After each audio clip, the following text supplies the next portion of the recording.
Hello everyone, welcome to சாந்த சொருபி. நான் உங்கள் ஜோஷ்வா. ஹலோ ஃப்ரெண்ட்ஸ், இன்றைக்கி நம்ம ஈகிள் எப்படி வரைகிறதுன்னு சொல்லிட்டு இந்த வீடியோவில் ஸ்டெப் பை ஸ்டெப்பாக பார்க்கலாம். இன்றைக்கி நம்ம ஸ்டெப் பை ஸ்டெப்பாக எப்படி ஈகிள் வரைகிறதுன்னு பார்க்க போகிறோம். ஒரு காயின் எடுத்துக்கோங்க. இப்போ நம்ம வந்து ஒரு சர்க்கிள் போட்டுக்கிறோம். சர்க்கிளில் 2 ஐஸ் போட்டுக்கிறோங்க.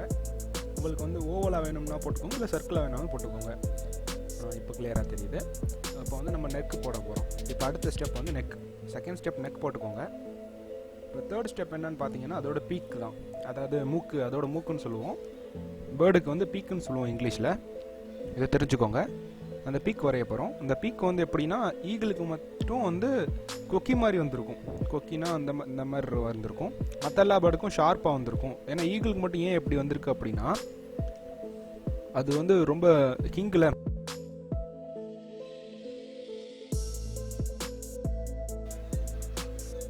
ஓகே ஃப்ரெண்ட்ஸ், இப்போ டேரெக்டாக வந்து நம்ம பெனில் வரைய ஆரம்பிச்சிடலாம். நான் யூஸ் பண்ணுறது வந்து பிளாக் ஜெல் பென். நம்ம வந்து இப்போ ஃபஸ்ட்டு ஹெட்டு தான் ஆரம்பிக்க போகிறோம். உங்களுக்கு எவ்வளோ பெருசாக வரையணுமோ அதுக்கேற்ற மாதிரி நீங்கள் பேப்பரில் வந்து வரைய ஆரம்பிச்சுக்கோங்க. நான் இப்போ வந்து என்னென்னா கரெக்டாக சென்டரில் ஆரம்பிச்சிருக்கேன். எப்பயும் போல் ஹெட்டு போட்ட பிறகு நம்ம அடுத்து பீக்கை தான் போடுறோம். பீக்கை வந்து கொஞ்சம் கேர்வாக போடுறோம். ஏன்னா வந்து ஈகிளுக்கு வந்து இப்படி தான் இருக்கும், மற்ற இது மாதிரி ஷார்ப்பாக இருக்காது. நான் இன்னொரு வீடியோவில் போட்டிருக்கேன், ஹென் அந்த இதுக்கெலாம் போட்டிருக்கேன். அதுக்கு வந்து ஷார்ப்பாக இருக்கும். ஆனால் ஈகிளுக்கு வந்து குத்தி தூக்குறதுக்கு வந்து இந்த மாதிரி தான் இருக்கனால கடவுளே வந்து இந்த மாதிரி தான் கொடுத்துருக்கிறதுக்கு. அதனால் அந்த மாதிரி பீக் போட்டுக்கிறோம் நம்ம. இப்போ இந்த ஈகிளோட என்ன ஸ்பெஷாலிட்டினா, இந்த ஈகிள் வந்து சிரிக்கிற மாதிரி நம்ம வரைய போகிறோம். பார்த்து ஹி அந்த மாதிரி சிரிக்கிற மாதிரி வரைய போகிறோம். வீடியோ நல்லா ஸ்கிப் பண்ணாமல் பாருங்கள்.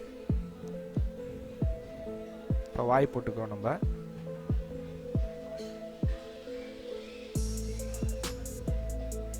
உங்களுக்கு ஏதாச்சும் டவுட்னா, இதை பற்றி வரைகிறதுக்கு டவுட் ஏதாச்சும் இருந்துச்சுன்னா எனக்கு கமெண்ட்டில் சொல்லுங்கள். நான் வந்து உங்களுக்கு ரிப்ளை பண்ணிடுறேன், உங்களுக்கு சொல்லித்தரேன். இப்போ ஐஸ் போடுறோம். அந்த நம்ம போட்டிருக்க ஸ்கல்லுக்கு ஏற்ற மாதிரி நம்ம ஐஸ் போட்டுக்கிறோம். ஓவலாக நீங்கள் போட்டுக்கலாம், இல்லை சர்க்கிளாக கூட போட்டுக்கலாம். ஓவலாக போட்டிங்கன்னா கொஞ்சம் அட்ராக்டிவாக இருக்கும். அதுக்குள்ளே வந்து இன்னர் ஐஸ் போடுறப்ப கொஞ்சம் கேர்ஃபுல்லாக போடுங்க. ஈகிள் வந்து எங்கிட்டு பார்த்துட்டு இருக்க மாதிரி அப்படின்னு சொல்லிட்டு போடுறதுக்காண்டி அந்த மாதிரி கரெக்டாக போடணும். ஏன்னா நம்ம வந்து வேறு இடத்துல ஷேட் பண்ணுறோம் அப்படின்னா ஈகிள் வந்து இங்கிட்டு நம்மளை பார்க்குற மாதிரி வந்துடும். அதனால் வந்து எங்கே போட்டாலும் வந்து கொஞ்சம் சின்னதாகவே போடுங்க. இப்போ ஐப்ரோஸ் போடுறோம்.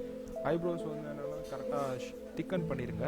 கொஞ்சம் தூக்கி இருக்க மாதிரி, கண் வந்து ஏற்றி பார்க்குற மாதிரி போட்டுருங்க. அப்போ தான் வந்து கொஞ்சம் அட்ராக்டிவாக இருக்கும் பார்க்குறதுக்கு. ஓகே, இப்போ நம்ம ஹெட்டு முடிச்சாச்சு. இப்போ நம்ம அதோட நெக்கு வரைய போகிறோம். நெக்கு வந்து கொஞ்சம் சின்னதாகவே வரைங்க. நெக்கில் ஆரம்பித்து அப்படியே அதோட பாடி வரைங்க.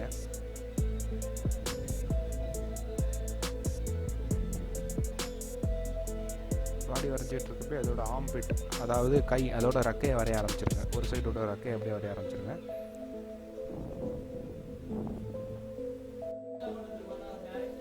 ஆம்பிட் வரைஞ்சிட்டு இப்போ நம்ம அதோட பாடி வரைஞ்சி முடிச்சிட்டோம். இப்போ அதோட நம்ம டெயில் வரைய போகிறோம். அதோட டெயில் வந்து இந்த மாதிரி தான் இருக்கும், ஷார்ப்பாக இருக்கும். உங்களுக்கு எத்தனை ஃபிங்ஸ் போடணுமோ அத்தனை ஃபிங்ஸ் போட்டுக்கோங்க.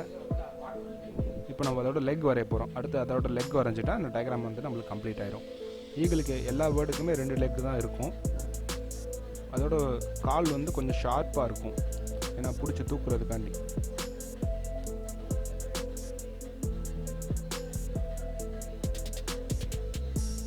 நம்ம 2 லெக்கையும் டிஃப்ரென்ஷியேட் பண்ணிடுறோம். அதில் கொஞ்சம் ஃபர் இருக்க மாதிரி போட்டுடுறோம். இப்போ அதோட டெயிலை வந்து கம்ப்ளீட் பண்ண போகிறோம். டெயில் கொஞ்சம் ஹையாக இருக்கும், கொஞ்சம் பெருசாக இருக்கும்.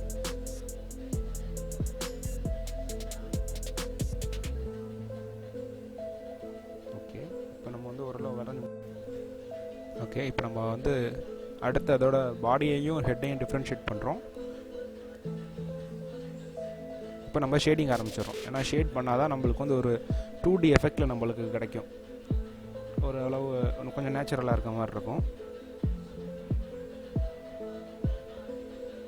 அதுக்கு ஸ்ட்ரைக்ஸ்ன்னு சொல்லுவாங்க. இந்த இதை ஸ்ட்ரைக்ஸ் வந்து நம்ம கரெக்டாக போட்டுட்டோம்னா நம்மளுக்கு வந்து ஓரளவு பார்க்குறதுக்கு அப்படியே நல்லாயிருக்கு. ஓகே ஃப்ரெண்ட்ஸ், இப்போ நம்ம வந்து பிளாக் ஸ்கெட்சில் வந்து ஒரு அவுட்லைன் கொடுத்தாச்சு. இப்போ கலரிங் தான் நெக்ஸ்ட் ஸ்டெப்.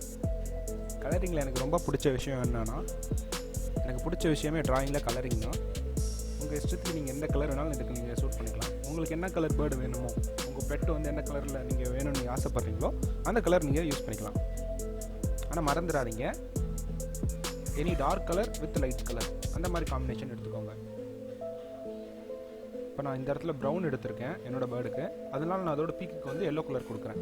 இப்போ அதே நீங்கள் வந்து பேர்டுக்கு ரெட் கலர் கொடுத்துருந்தீங்கன்னா நீங்கள் எல்லோ கலர் கொடுக்கலாம், ஏன்னா அதுவும் லைட் கலர் தான், காம்பினேஷன் நல்லாயிருக்கும். இப்போ அடுத்து நம்ம வந்து பிளாக் கலர் பென்சிலால் வந்து கொஞ்சம் ஷேடு வந்து அதிகப்படுத்துகிறோம், ஏன்னா நம்ம பிளாக் பெனில் வரைஞ்சது வந்து லைட்டாக மறைஞ்சிருக்கு, அதனால் அதுக்கு அவுட்லைன் மாதிரி ஒருத்தரை கொடுத்துருங்க. அதோட டோக்கும் அதோட ஃபீட்டுக்கும் நம்ம வந்து மஞ்சள் கலர் கொடுத்துட்றோம். வேறு ஏதாச்சும் கலரில் உங்களுக்கு லைட்டாக வேணும்னா அது மாதிரி போட்டுக்கோங்க. அவ்வளோதான் ஃப்ரெண்ட்ஸ், நம்மளோட bird ready, eagle bird ready, பார்க்க தயாராகிருச்சு.